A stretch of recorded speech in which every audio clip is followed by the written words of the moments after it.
Peut-on réellement protéger sans imposer sa volonté? Quand une promesse traverse les océans, qui emporte le fardeau, et jusqu'où ses conséquences s'étendent-elles? Est-il possible d'offrir le salut sans jamais priver l'autre de sa voix?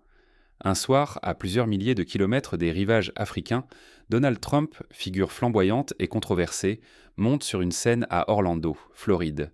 Sous une pluie de projecteurs, il brandit la promesse: Si le Nigeria ne peut pas protéger les chrétiens, nous le ferons. La foule des milliers de visages unis par la foi et le patriotisme explose en acclamations. Pour beaucoup, cette déclaration est le gage d'un engagement moral, le symbole d'une Amérique qui se veut rempart contre l'injustice. Pourtant, au même instant, à Abuja, dans la moiteur d'une nuit électrique, les mots de Trump tombent comme une pluie acide. Dans les rues animées, dans les bureaux feutrés du pouvoir, dans les mosquées et les églises, l'écho n'est pas le même. Là-bas, chaque promesse étrangère réveille une histoire complexe, faite de colonisation, d'ingérence, de frontières tracées à la règle, de traités signés sous la contrainte. Cet appel à la protection pour beaucoup d'Africains n'est pas nouveau. Il rappelle des souvenirs douloureux. L'intervention en Libye il y a plus d'une décennie, les opérations militaires au Sahel, la mainmise sur les ressources naturelles au nom de l'ordre ou du progrès. À chaque fois, la protection s'est accompagnée de chars, de drones, de bases militaires, puis de contrats contre qui lient les mains et de dettes qui enchaînent. Dans les rues de Lagos, la rumeur se propage vite. Qui décide aujourd'hui de ce qui doit être sauvé? Qui s'arroge le droit de choisir les vies qui méritent d'être protégées?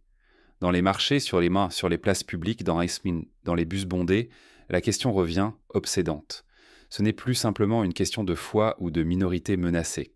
Il s'agit de la souveraineté d'un continent, du droit fondamental de décider pour soi.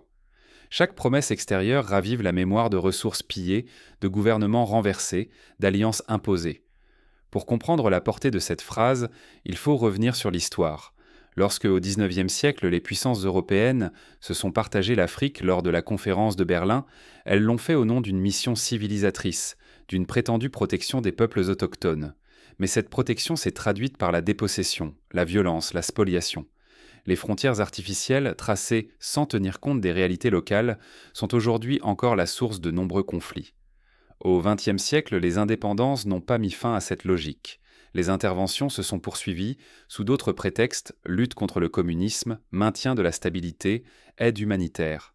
À chaque génération, une nouvelle promesse de protection est venue, souvent suivie d'un prix à payer.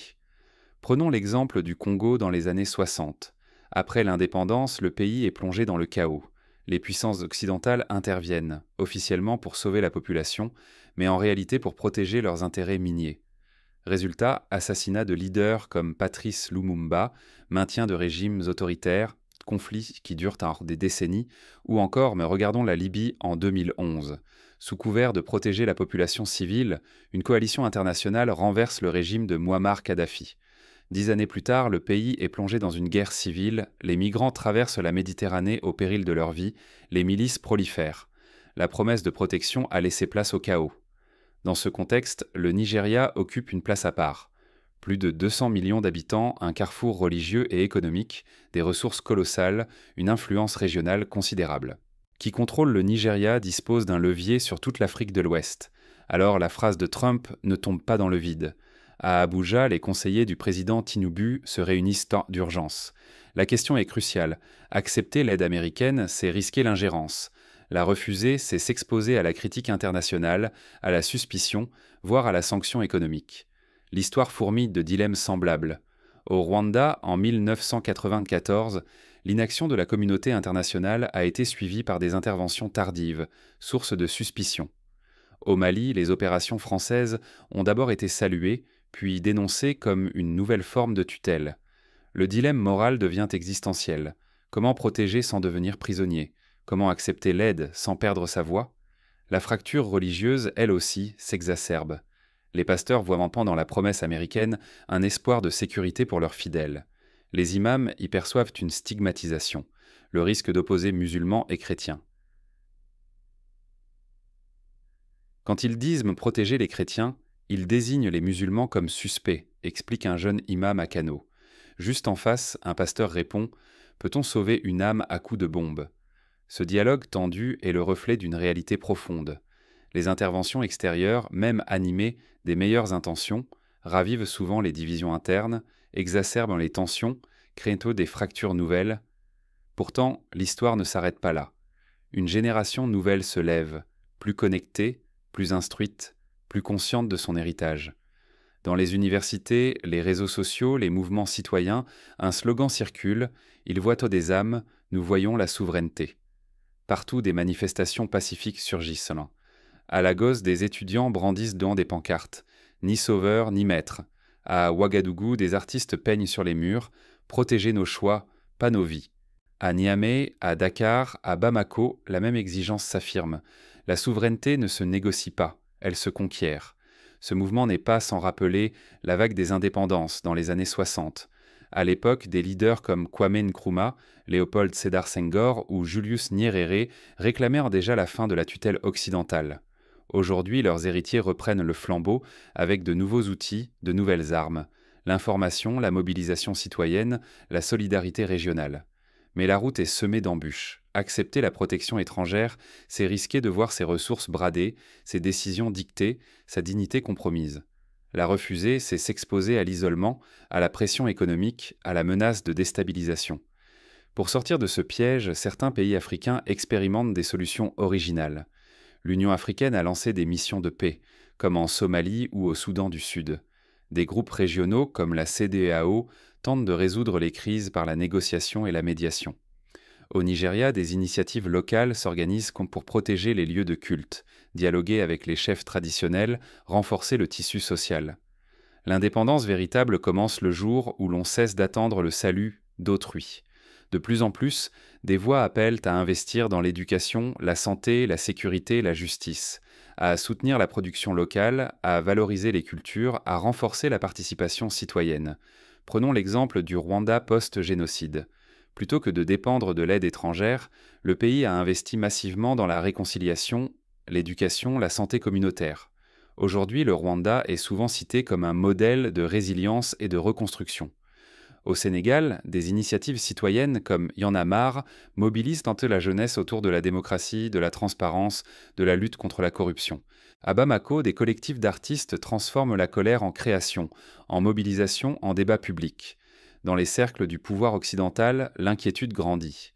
Paris craint pour son influence, Washington hésite entre promesses d'aide et menaces de sanctions, Pékin avance ses pions sans bruit, investissant dans les infrastructures, les mines, les télécommunications, sans discours moralisateur, mais avec ses propres arrière-pensées. Cette nouvelle donne impose de repenser le partenariat international. Il ne s'agit plus d'accepter l'aide les yeux fermés, mais de négocier d'égal à égal. La coopération doit être bâtie sur le respect, la transparence, la réciprocité.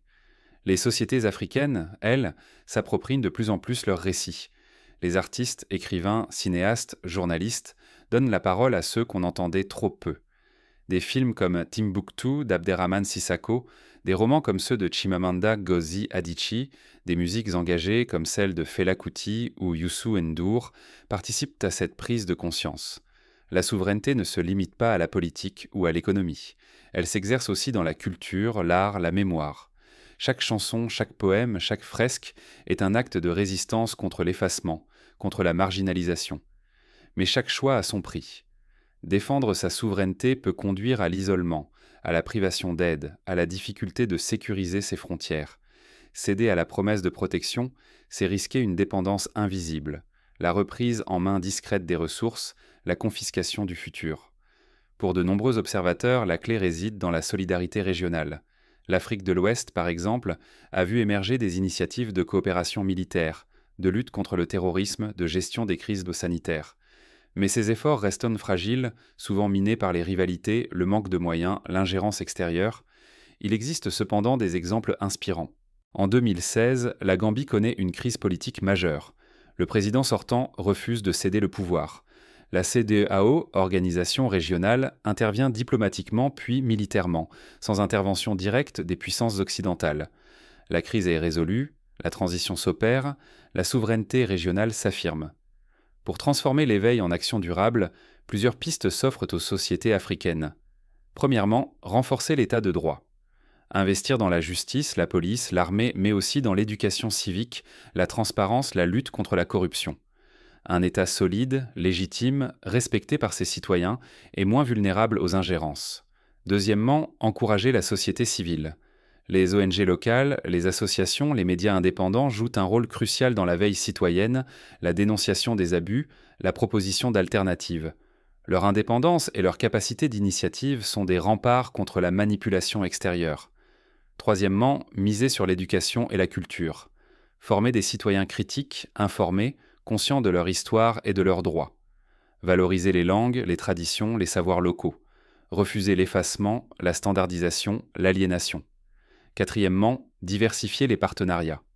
Ne pas mettre tous ses œufs dans le même panier, jouer sur la concurrence entre puissances, négocier des accords avantageux, défendre ses intérêts.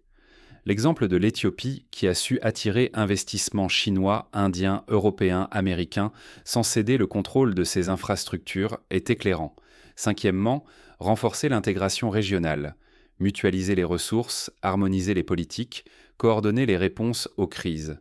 L'Union africaine, la CEDEAO, la SADC, la CEMAC ont un rôle essentiel à jouer. Mais la clé ultime réside dans la capacité à raconter sa propre histoire. Refuser de n'être qu'un terrain d'intervention, une page blanche sur laquelle les puissants du monde écrivent leurs ambitions.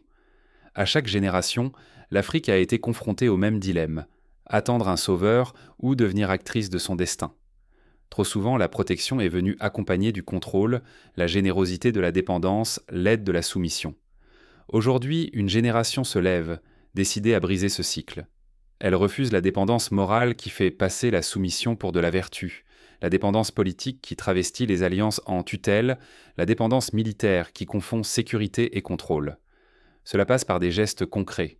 Défendre la liberté de la presse, protéger les lanceurs d'alerte, exiger de la transparence dans les marchés publics, soutenir les petites entreprises, investir dans l'agriculture, la santé, la recherche.